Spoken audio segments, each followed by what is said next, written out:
Welcome to today's explainer. Man, I am absolutely thrilled to share this one with you guys. Today, we're unpacking a fascinating narrative fable called The Newspaper Boy Who Became a Media King.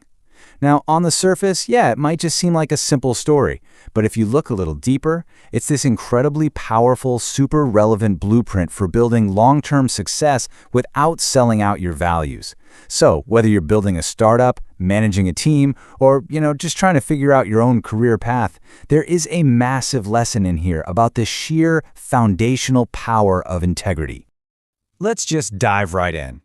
Big dreams often begin with small jobs. This fundamental truth really sets the stage, reminding us that some of the biggest empires out there actually started on quiet early morning city streets. In the story, we meet Ryan, who's an 18-year-old newspaper delivery boy. And right off the bat, we're challenged to look at this totally humble beginning not as a dead end, but as a launch pad. It's such a great reminder, right? Where you start definitely doesn't dictate where you finish, just as long as you've got the right mindset. And you gotta love the sheer ambition of 18-year-old Ryan here. Picture this, he's out there grinding before the sun is even up, and the cynical businessman actually laughs right in his face, telling him he'll be delivering papers for the rest of his life. But Ryan? He doesn't get mad. He literally just smiles and thinks, maybe today, but one day I'll own them. I mean, talk about vision. He already sees the end game. He's built up this kind of armor of vision, right? And that protects him from the daily friction and the mockery that usually stops most people dead in their tracks. So, taking a bird's eye view of Ryan's whole journey, we kick things off at year 0, a broke kid on a bicycle. Then we see this crucial pivot in year 1, snagging a journalism internship, which totally transitions him into becoming a creator. Fast forward to years later, and boom, he's a powerful industry titan, a genuine media king and CEO. The rest of this explainer is going to decode exactly what happened in the messy spaces between those milestones. All right, let's get into Section 1, A Dream Starts Small. Now, Ryan's daily routine goes way beyond just doing the bare minimum.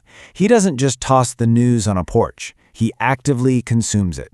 His buddy Tom actually pokes fun at him for reading the very papers he's supposed to just be dropping off, but Ryan lays it out for him. He explains that if he really wants to build a media empire one day, actually understanding the world is step number 1 in that grand plan. He's literally turning this super mundane, repetitive chore into a daily masterclass. He is learning his industry from the ground up.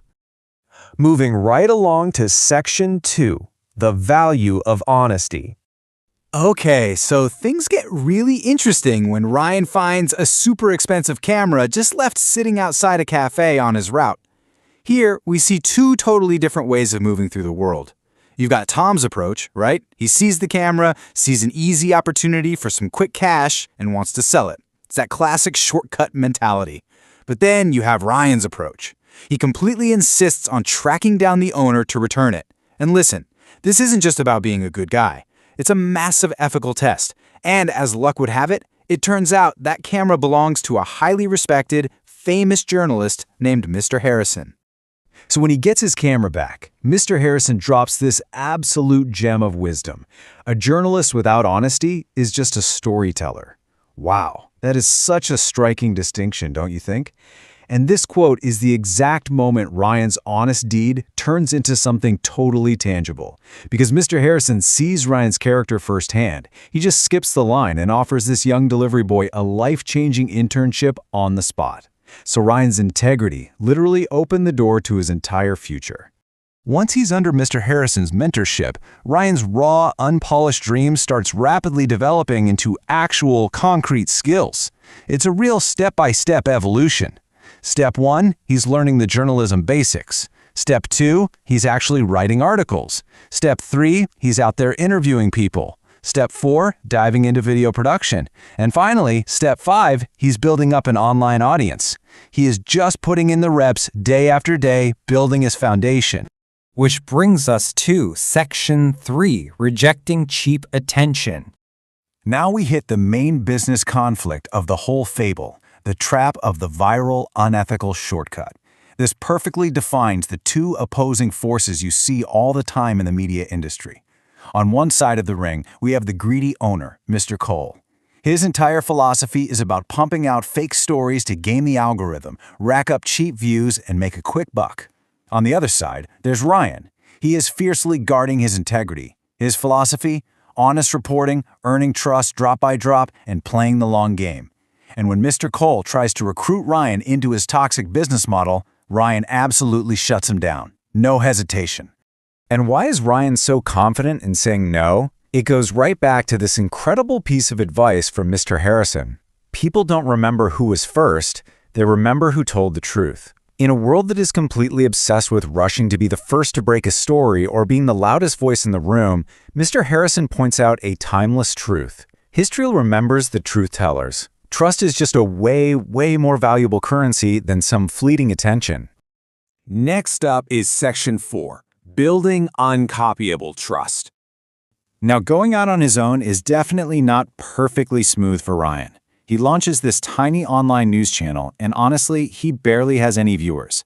At one point, his loyal buddy Tom accidentally reports yesterday's weather as today's forecast, and people literally laugh at them online. But look at Ryan's response here. We'll improve every day. He doesn't freak out. He shows the grit and the extreme patience it takes to scale a business organically. It's all about iterative progress rather than pretending you can have overnight perfection. Eventually, a giant media company notices Ryan's growing channel and just blatantly starts ripping off his content. Naturally, Ryan's employees are terrified, but here is where we see his calm strategy really shine. Sure, a giant corporation with deep pockets can absolutely copy your news stories. They can totally rip off your video formats. But what's the one thing they can't duplicate? They can never, ever copy Ryan's personal integrity. And they definitely can't magically conjure up the deep, authentic trust he has slowly built with his audience over all those years. That is his absolute superpower. Millions. Because Ryan's team stays cool and just relentlessly focuses on telling the truth instead of panicking or, getting into some ugly public mudslinging match with the copycats, the audience actually notices. They can feel the difference. They recognize the authentic source. And as a result, millions of viewers bypass the giant fake corporation and flock straight to Ryan's platform.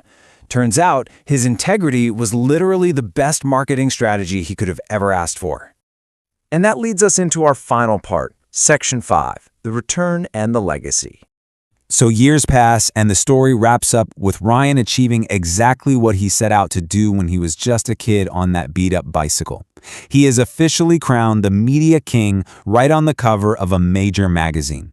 But when a reporter asks him to name his absolute greatest achievement, he doesn't brag about his wealth or his massive subscriber count. He simply says it's winning people's trust.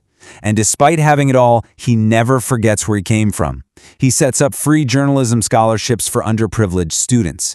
He even goes back to his old street, hands a newspaper to a young kid delivering papers, and tells him that every single success starts with one dream. He is actively building up the next generation.